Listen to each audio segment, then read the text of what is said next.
Hello viewers, नमस्कार, जय हिंद। आप सभी का पाथ फाइंडर्स बाय अन अकेडमी चैनल पे स्वागत है। मुकेश अंबानी भारत के one of the richest person और इनफैक्ट एशिया के one of the richest person, इनके बारे में तो आपने ज़रूर जाना होगा। अगर नहीं जाना होगा तो रिसेंटली देखा आपने कि किस तरीके से एक साल तक भी किसी का शादी किया जा सकता है। तो उस कॉन्टेक्स्ट में आपने ज़रूर मुकेश अंबानी के बारे में जाना होगा कि for Mukesh Ambani one thing is very important, the size should be big. छोटा चीज़, small things does not attract the businessman Mukesh Ambani। इनको हर एक चीज it's like a king size चाहिए। और उसी कॉन्टेक्स्ट में इस समय दुनिया का सबसे बड़ा refinery plant is run again by the Reliance group, by Mukesh Ambani. और अब मुकेश अंबानी एक अपना बहुत ही पुराना सपना, अगर आपको याद होगा तो आज से 10 या 12 साल पहले मुकेश अंबानी ने कहा था कि what oil matters for 20th century, data will be important for 21st century.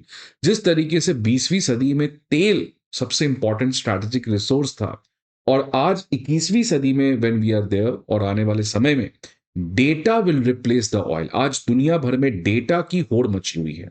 इसलिए बहुत सारे जियोपॉलिटिकल लोग कहते हैं कि आज डेटा कोलोनियलिज्म है। तो जितने भी डेवलपिंग कंट्री हैं, पिछड़े कंट्री हैं, कंट्रीज ऑफ ग्लोबल साउथ हैं, उनके डेटा को कुछ बड़े कंपनीज यहां से चोरी करके ले जा रहे हैं अपने कंट्री में, और वहां पे उन डेटा को बेसिस पे आर्टिफिशियल इंटेलिजेंस के मॉडल को डेवलप कर रहे हैं, और उस एआई मेड मॉडल के बेसिस पे सर्विसेज प्रोवाइड करके वापस से ग्लोबल साउथ को बेच रहे हैं। मतलब हमारा ही डेटा वो ले जा रहे हैं, उस डेटा के बेसिस पे वो मशीन लर्निंग के थ्रू कोई मॉडल बना रहे हैं, उससे कोई सर्विस प्रोवाइड कर रहे हैं, और वही सर्विस को वो वापस से हम पे बेच रहे हैं।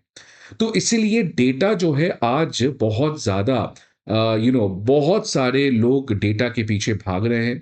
भारत सरकार ने रिसेंटली एक डेटा प्रोटेक्शन एक्ट भी लाया है, जिसके अंदर एक रिक्वायरमेंट है कि डेटा जो है आपको लोकलाइज करना पड़ेगा। इनफैक्ट आरबीआई तो बहुत पहले से ये चीज़ ला चुकी है, लेकिन अब एक तरीके से ये क्लियर है कि डेटा जो है, फॉर एग्जांपल जो अमेजोन के पास हमारा डेटा है, ऊबर के पास हमारा डेटा है, ये डेटा इंडिया से बाहर बहुत ही रेयर केस में ले जा सकते हैं, लेकिन उनको पूरा प्रयास करना होगा कि वो हमारे जो यूजर्स के डेटा हैं उसको इंडिया में ही स्टोर करे, प्रोसेस करे, और जो भी करना है करे। इस कॉन्टेक्स्ट में डेटा सेंटर्स जो हैं आज वो बहुत ही इंपॉर्टेंट हो चुके हैं। इनफैक्ट वर्ल्ड में डेटा सेंटर्स जो हैं वो आने वाले समय में काफी एक्सपोनेंशियली बढ़ने जा रहे हैं। इंडिया में क्योंकि because we are the one of the largest data creators, तो हमारे पास तो डेटा की कोई कमी है नहीं। इस कॉन्टेक्स्ट में इंडिया में भी डेटा सेंटर्स की बहुत ज्यादा जरूरत है। डेटा सेंटर्स अगर इंडिया में आएगा तो आर्टिफिशियल इंटेलिजेंस भी आएगा, बिकॉज डेटा सेंटर का काम ही है डेटा को स्टोर करना, प्रोसेस करना, मैनेज करना एंड अदर थिंग्स। अभी तक लेकिन प्रॉब्लम था कि इंडिया में डेटा सेंटर्स की बहुत कमी थी। अब मुकेश अंबानी ने कहा है कि रिलायंस वर्ल्ड का सबसे बड़ा artificial intelligence related data centre को बनाने जा रहा है इन जामनगर, जिसकी कैपेसिटी है, it's a whooping 3 gigawatt capacity. So again आप देख सकते हैं, for Mukesh Ambani the size matters. Now what is the news? तो वर्ल्ड का largest data centre by capacity Jamnagar Gujarat में बनने जा रहा है। इस बात के बारे में कल के ब्लूमबर्ग रिपोर्ट में इसके बारे में बताया गया था। अब ये पर्टिकुलर चीज जो है ये बहुत ही जरूरत है, क्योंकि आप जिस तरीके से पिछले 2-3 साल से देखें, माइक्रोसॉफ्ट, अमेजॉन, गूगल, जितने भी बड़े बड़े सॉफ्टवेयर कंपनी हैं वो बिलियन ऑफ डॉलर्स खर्च कर रहे हैं डेटा सेंटर कैपेसिटीज को बनाने के लिए। बिकॉज आज आर्टिफिशियल इंटेलिजेंस रिलेटेड सर्विसेज की जो रिक्वायरमेंट है वो बहुत बड़ी है, और अगर आर्टिफिशियल इंटेलिजेंस सर्विस प्रोवाइड करना है तो आपके पास डेटा चाहिए, और उन डेटा को समझने के लिए आपको डेटा प्रोसेसिंग भी चाहिए। इस सभी चीजों के लिए आपको डेटा सेंटर चाहिए, जिस वजह से डेटा सेंटर कैपेसिटीज जो बढ़े हैं। अगर आप 23 जनवरी 2025 का न्यूज देखिए तो Amazon, Tillman and Blackstone to invest 80,000 crore in Telangana data centres. तो डेटा सेंटर्स, क्योंकि इंडिया में आपको पता है we are the 140 crore people, और हमारा डेटा तो it is the one of the most attractive data जो पूरे वर्ल्ड की हर एक कंपनी को चाहिए। लेकिन डेटा लोकलाइजेशन की वजह से आज उनको ये कंडीशन है कि आप हमारे यहाँ ही डेटा को रखिए, स्टोर करिए, जो करना है करिए, बट आप इस डेटा को चोरी मत करके ले जाइए। जिस कॉन्टेक्स्ट में इंडिया में आने वाले समय में अगर कोई एक ऐसा सेक्टर है जिसका सबसे ब्राइट फ्यूचर दिखते हुए नजर आ रहा है, वो है डेटा सेंटर। रिसेंटली आपने देखा कैसे डोनाल्ड ट्रंप अपना पहला वीक में सबसे बड़ा प्रोजेक्ट इस समय लॉन्च किए हैं, which is a Stargate project. Stargate project में भी यही है, आर्टिफिशियल इंटेलिजेंस के रिलेटेड जो इंफ्रास्ट्रक्चर है उसको कैसे डेवलप किया जाए। और उस इंफ्रास्ट्रक्चर में जो सबसे इंपॉर्टेंट इंफ्रास्ट्रक्चर है जिसमें सबसे ज्यादा फोकस टारगेट प्रोजेक्ट कर रहेगा, वो है अमेरिका में डेटा सेंटर को क्रिएट करना। इस कॉन्टेक्स्ट में ओपन एआई, ओरेकल, सॉफ्टबैंक जैसी बड़ी कंपनी ने ऐलान किया है कि आने वाले 5 सालों में $500 billion worth of AI projects बनाएंगे, जिसमें मैक्सिमम एलोकेशन डेटा सेंटर्स में होने जा रहा है। लेकिन अगर आप स्टारगेट प्रोजेक्ट के अंदर जो डेटा सेंटर्स की को जो बनाया जाएगा, अगर उसको कंपेयर करें मुकेश अंबानी के डेटा सेंटर से, तो मुकेश अंबानी का डेटा सेंटर इस डेटा सेंटर से कई गुना ज्यादा सोफिस्टिकेटेड और कई गुना ज्यादा कैपेसिटी इसकी ज्यादा है। तो आज इस सेशन में हम लोग इन सभी चीजों को समझने का प्रयास करेंगे। बट आगे बढ़ने के पहले स्टूडेंट्स, आप सभी के लिए बहुत ही इंपॉर्टेंट इंफॉर्मेशन कि अनअकैडमी आईएएस 2025 का 3 बहुत बड़ा इनिशिएटिव आप सभी के लिए लेके आया है। पहला प्रीवियस ईयर क्वेश्चन, दूसरा करंट अफेयर्स मैगजीन और तीसरा प्रीलिम्स मॉक टेस्ट। ये तीनों चीज आपके किसी भी एस्पिरेंट की जर्नी के लिए सबसे मुश्किल होता है, लेकिन अब इसको आसान बनाना, अपडेट रखना, कंसाइज तरीके से आपको प्रोवाइड करना, इन सभी चीजों के लिए अनअकैडमी आईएएस इन सब का आपको पीडीएफ प्रोवाइड करने जा रहा है। और सबसे इंटरेस्टिंग बात है कि ये सारे पीडीएफ आपको फ्री ऑफ कॉस्ट दिए जाएंगे, सो दैट आपकी एजुकेशन अफोर्डेबल रहे। ये पीडीएफ्स कहां मिलेंगे आपको? डिस्क्रिप्शन बॉक्स में जाइए, वहां पे आपको एक लिंक मिलेगा, उस पर जाइए and you can download all these PDF. So please students, don't waste your time, become a part of an academy. आप हमारे ऑफलाइन ब्रांचेस को विजिट करें, वहां पे you will be able to meet excellent mentors, educators, जिनको आपसे best guidance provide किया जाएगा, आप किसी भी एग्जामिनेशन की तैयारी क्यों ना कर रहे हैं। So please visit our offline branches. Now data centre होता क्या है? देखिए, डेटा सेंटर बेसिकली क्या है, जैसे आप कच्चा तेल खरीदे, कच्चा तेल को अंबानी जी इस समय रिफाइन करते हैं, उस रिफाइन किया हुआ तेल को फिर आप अपने गाड़ी में डलवाते हैं, बाइक में डलवाते हैं, एविएशन में जाता है, जो भी है। वैसे ही डेटा जो है ये कच्चा डेटा है। फॉर एग्जाम्पल, आप अमेजॉन यूज कर रहे हैं, अमेजॉन में आपने कुछ सर्च किया, अमेजॉन में आपने कुछ खरीदा, फेसबुक पे आप कुछ किसी कंपनी के प्रोफाइल पे जा रहे हैं, तो everything which you are using online, उससे एक डेटा जनरेट होता है। वो सभी डेटा को क्या करना पड़ेगा? उन सभी डेटा को कहीं पे स्टोर करना पड़ेगा। उन डेटा को स्टोर करके एक ऐसा मशीन बनाना पड़ेगा जो उन डेटा को समझ सके, पढ़ सके, जिस बेसिस पे वो कोई सर्विस प्रोवाइड कर सके।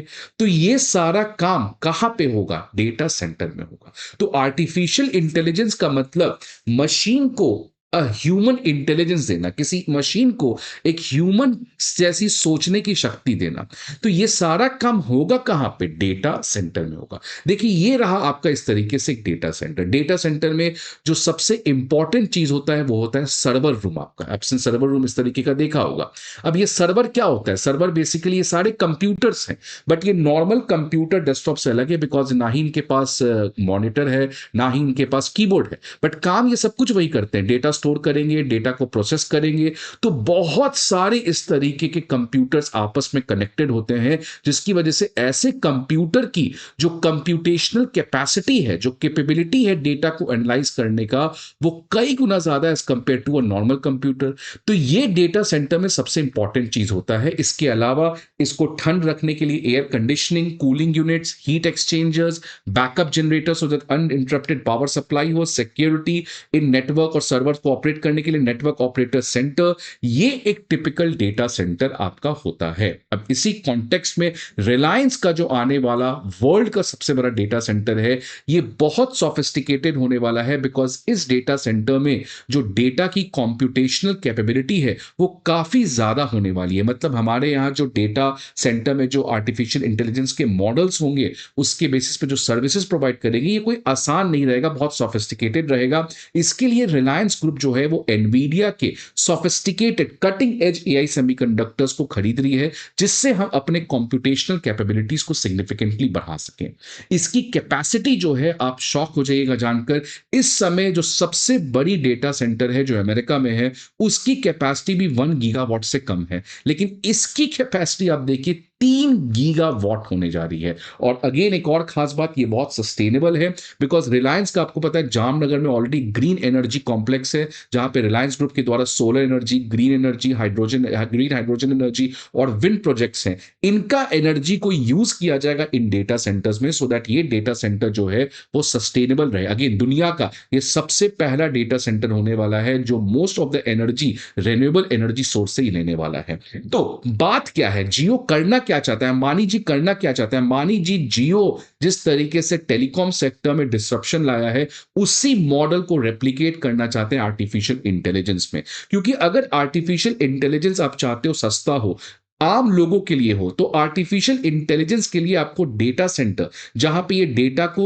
यूज किया जाता है, डेटा को एनालाइज किया जाता है, डेटा के बेसिस पे आप अपने मॉडल्स को ट्रेन करते हो, इसको कॉम्प्यूटेशनल प्रोसेस कहते हैं, इस कॉस्ट को सस्ता करना पड़ेगा। अब रिलायंस जियो जो चाह रही है कि जिस तरीके से उसने डिस्ट्रप्शन लाया वहां पे, उसी रिलायंस जियो का एक और कदम हो सकता है इलेक्ट्रॉनिक सेक्टर ओवरऑल उसमें डिस्ट्रप्शन लाए। तो यही अंबानी जी चाह रहे हैं कि कैसे कॉस्ट ऑफ एआई इन्फ्रेंसिंग, जो कॉम्प्यूटेशनल प्रोसेस है जहां पे ये डेटा सेंटर्स में होता है, इसके कॉस्ट को कम किया जा सके। और यही सपना को जो मुकेश अंबानी ने लास्ट ईयर कहा था, AI should be accessible to everyone in India. We want to offer the lowest AI inferencing cost in the world, making AI affordable and available to all. So this is what Mukesh Ambani said. तो जिस तरीके से मुकेश अंबानी इस data centre से data को store करना, data को analyse करना, जिसको हम इन्फ्रेंसिंग कॉस्ट कहते हैं, इसको कम करेंगे, जिसकी वजह से जो AI बेस्ड सर्विसेज हैं जो बाकी कंपनीज वहां पे जनरेट करेंगे, उसकी कॉस्ट कम आएगी, तो आपको सर्विसेज काफी सस्ते रेट में मिलेगा। So this is the Jio's, or sorry, this is the Mukesh Ambani's AI movement, what he has done for the Jio sector. इसकी प्रॉब्लम क्या होगा ये तो समय बताएगा, but this is a step in the right direction. आपके क्या views इस पर्टिकुलर डेवलपमेंट के बारे में, please let us know in the comment box.